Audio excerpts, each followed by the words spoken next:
Naitwa Naiman Jeremia Shemilu, ni askofu wa makanisa ya Sinai Pentekoste. Pia ni mwenyekiti wa wilaya wa jukwaa la Samialism Malkia Online.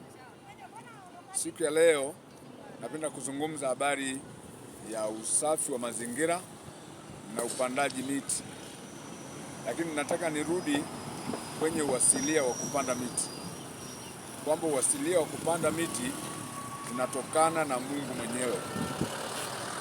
Bustani ya Edeni ilipandwa na Mungu mwenyewe,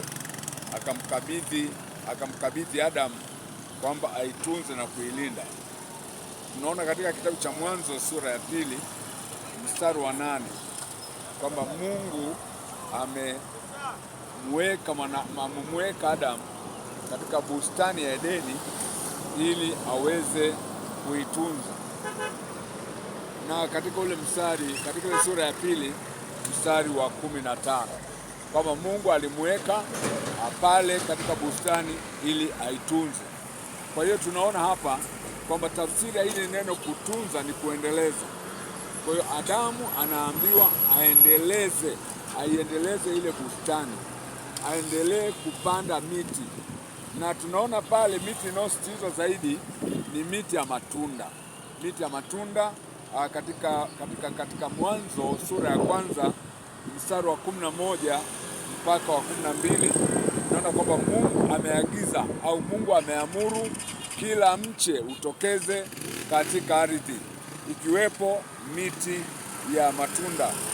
Lakini katika Mwanzo sura ya 2 mstari wa 9 tunaona kwamba Mungu amepanda miti ya matunda katika bustani ya Eden na Adam pamoja na mke wake wakaambiwa hicho kitakuwa ni chakula chao. Kwa hiyo tunaona kwamba chakula cha kwanza cha mwanadamu kabla hajajua vyakula vingine vyovyote vya nyama, vya wanga, vya aina yoyote, chakula cha kwanza kabisa cha mwanadamu kilikuwa ni matunda. Mungu akamwambia Adamu, hiki ndicho kitakachokuwa chakula chako wewe na mke wako. Kwa hiyo waliamriwa kwamba wale matunda katika bustani ambayo Mungu aliwaambia kwamba waitunze. Lakini tunaona pia kwamba miti inatupatia dawa. Majani ya miti, mizizi pamoja na magome ni dawa. Katika Ufunuo sura ya 22 mstari wa 2 anasema, katika njia yake na pande zote mbili za mto ulikuwa na mti wa uzima uzao matunda 12, hutoa matunda yake kila mwezi, na majani ya mti huo ni kwa ajili ya kuwaponya mataifa. Kwa hiyo tunaona miti pia ni uzima, ni uponyaji. Tunapata madawa kutoka kwenye miti. Majani yale huleta uzima, huleta uponyaji, ni dawa.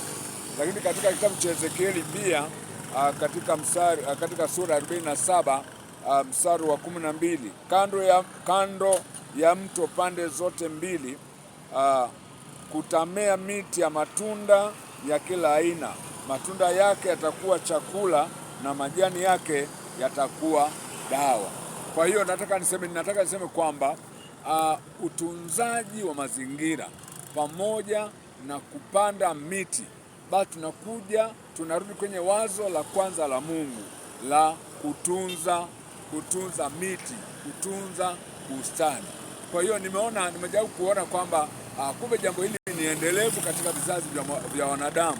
Wameamriwa kwamba watunze miti, watunze bustani, kwa sababu miti inatupatia chakula, miti inatupatia madawa. Tunapata matunda kutoka katika miti, ambayo matunda yale yatatupatia vitamini mbalimbali. Kwa hiyo nisitize na nitoe wito kwa kila mmoja wetu kwamba katika mazingira aliyopo apande miti hasa ya matunda, itakuwa ni baraka sana. Kwa hiyo ni muendelezo tu wa agizo la awali kabisa la Mungu alipomwambia Adamu na Eva kwamba bustani hii muendelee kuitunza. Naomba niwashukuru sana, basi tuendelee kupanda miti. Asanteni sana.